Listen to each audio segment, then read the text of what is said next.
So a few years ago, I was co-chairing our women's leadership group at our company.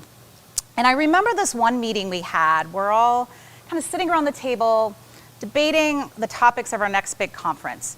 And one woman says, sponsorship. We have to be sure we talk about sponsorship. And another one says, executive presence. We also have to be sure we talk about executive presence. And I was like, wine. Can we just be sure we have enough wine? No, but here's what I was also thinking. Why are we still talking about the same things that we've essentially been talking about for the last 30 years? Executive presence and networking and sponsorship and lean in. Yes, we absolutely have a gender inequality issue in the workplace. When you have more CEOs named Dave than female CEOs, yeah, that's kind of a problem. But that's not the truth I'm here to expose. I'm here to tell you a harsher, cringier kind of truth. We are trying to resolve it the wrong way. Now, a few years ago, also on a Friday, I was working from home. I was in sort of that glide into the weekend mode when my boss texts me. Can we talk? He calls me up and he says, hey, this is kind of heavy for a Friday, but I've decided to leave the company and I want to know if it's okay if I recommend you as our next COO. I paused. I replied, no, thank you. Why? Why in the hell would I turn down such a prestigious opportunity like this? Because I quickly ran the compromise calculation in my head. X equals career, Y equals everything else. I'm good where I'm at. I want you to be honest. Raise your hand if you've ever run the compromise calculation in your head. Do you say things to yourself like, if I go for a bigger job, I might have to compromise things like my family or my health or even who I am? We're lowering our hands, at least halfway, but halfway is too far. We're creating a problem we're never going to solve. The truth is, the biggest reason we have a gender inequality issue in the workplace isn't because women are being held down. It's because we're opting down. And I know, not really making a lot of friends right now. But bear with me, because it's not really our fault. And I do have a solution. But first, I want to assure you, it's not just you or I that's held ourselves back. A team at Harvard verified this too. They set out to understand, why are women being promoted less often than men? And what they found was that women actually believe they can attain the high-level positions just as much as the men do.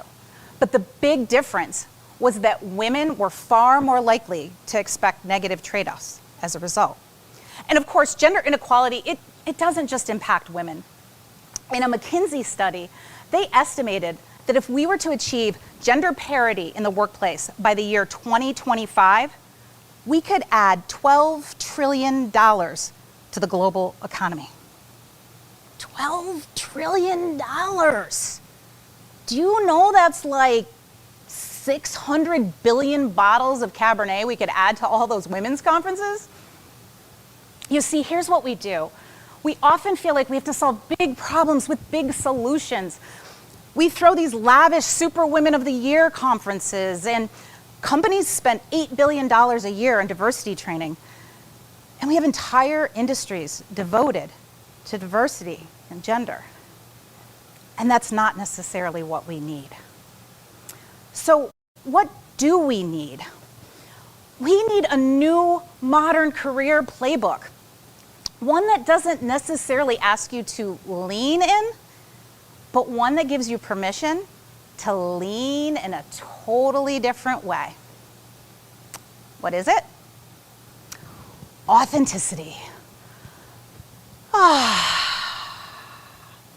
You just hear a little riff, kumbaya.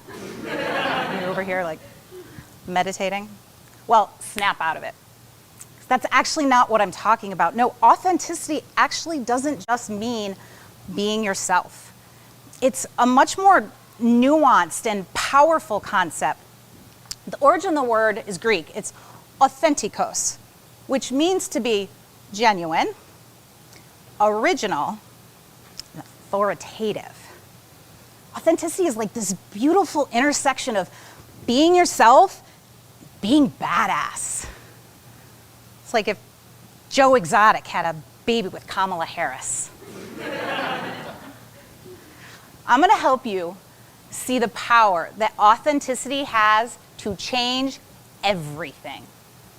So, remember how I told you I said no thank you to that COO position?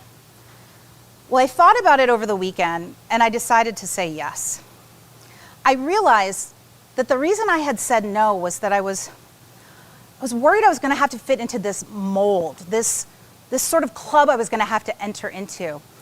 And in this club, I feared my ego would grow, and my calendar would overflow, and my home life would become a shit show, and my personality might even start to blow. And I didn't want that. But then it hit me. You shouldn't not do something because you hate the way it was done before. You can do it your own way. Now, by this point, I had realized that being authentic was kind of fun. But what I was starting to realize was that doing authentic was extremely powerful.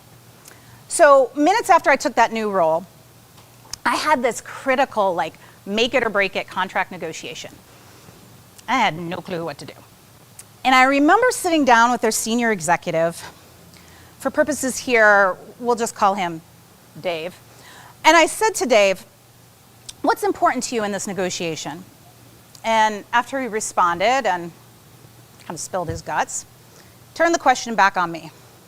When out of my mouth poured, well, our financials are struggling, and if I can negotiate this deal without a price increase, I'll have a good shot at becoming the next CEO. I really want to become the next CEO? I had thrown myself fully and authentically right at poor Dave. I was like when you're driving down the road, right, and a deer comes out, smashes against your windshield. Several months later, though, I completed that negotiation with a highly successful outcome. Why? Because Dave is human, and he largely pushed that deal through because he wanted me to get that CEO position as well. It was in that moment that I realized authenticity isn't just some passive thing. I realized I could use authenticity as my secret weapon. So I started to use my authenticity everywhere.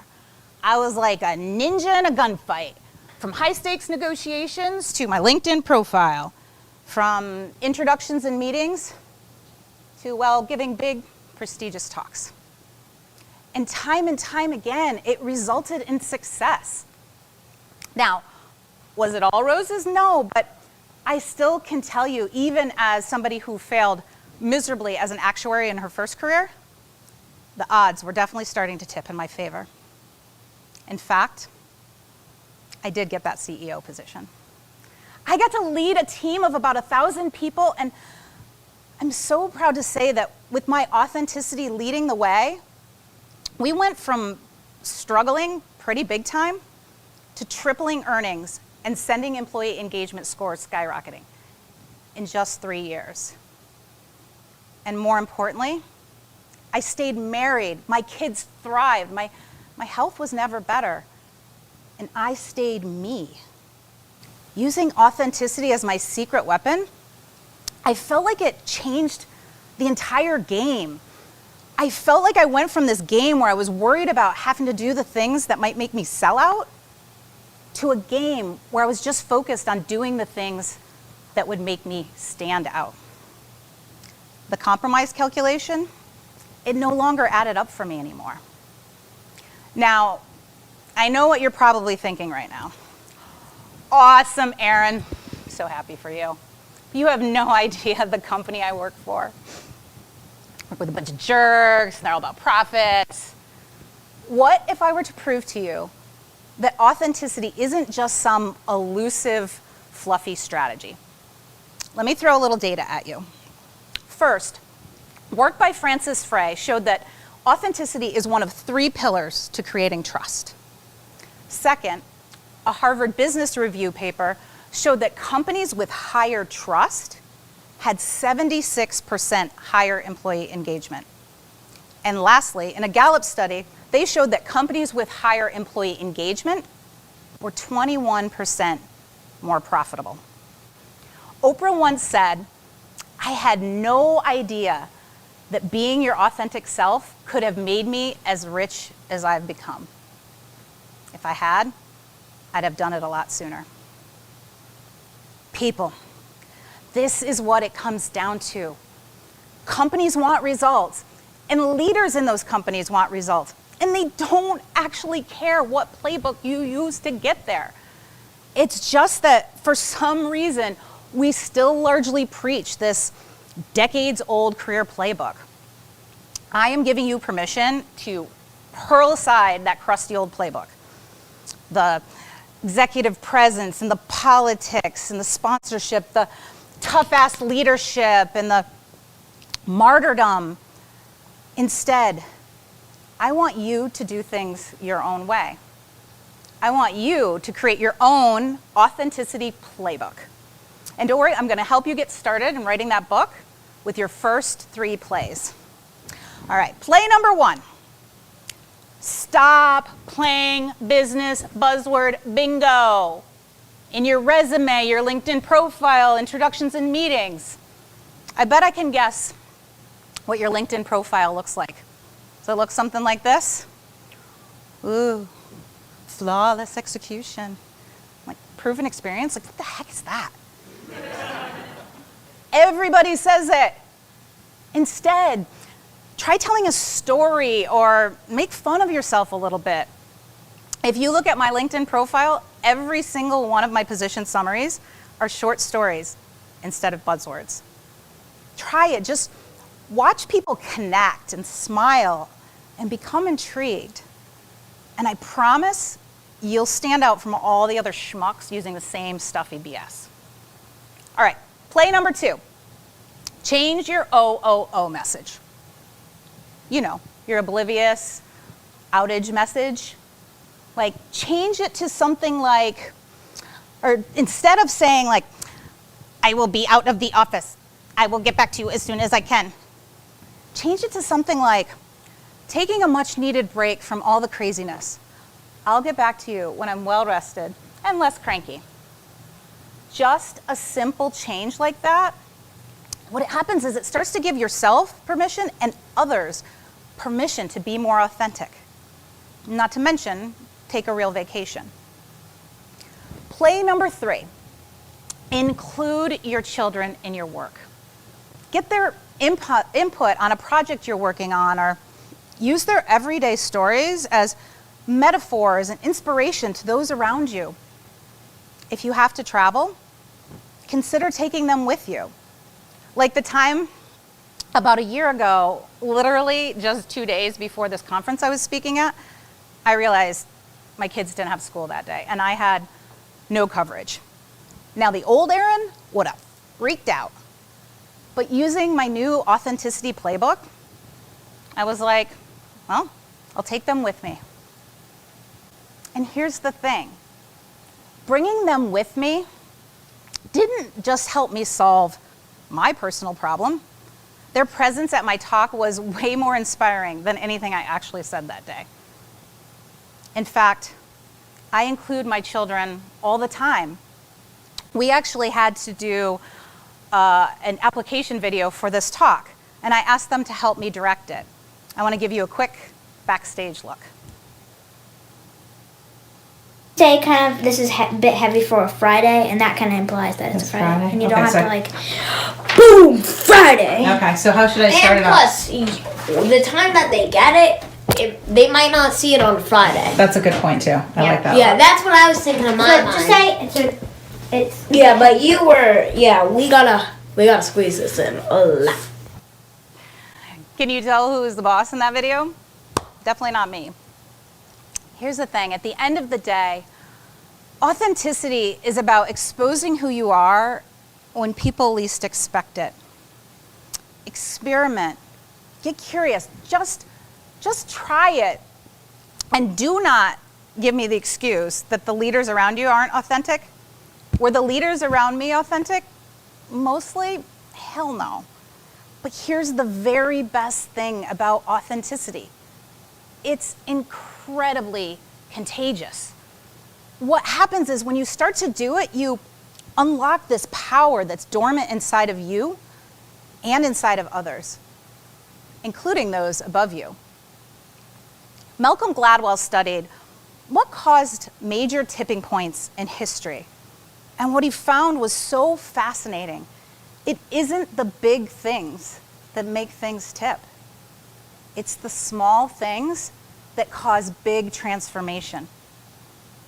Imagine what your career graph might look like if you embraced and encouraged authenticity. You'd no longer have to opt down because you feared you're going to have to compromise to rise. Using authenticity as your new playbook, you can transform your career. You can transform our gender inequality issue. You can transform humanity. Look at the challenges you face in the workplace differently. Stop playing a game you don't want to play. Tip that damn graph. Do things your own way. Thank you.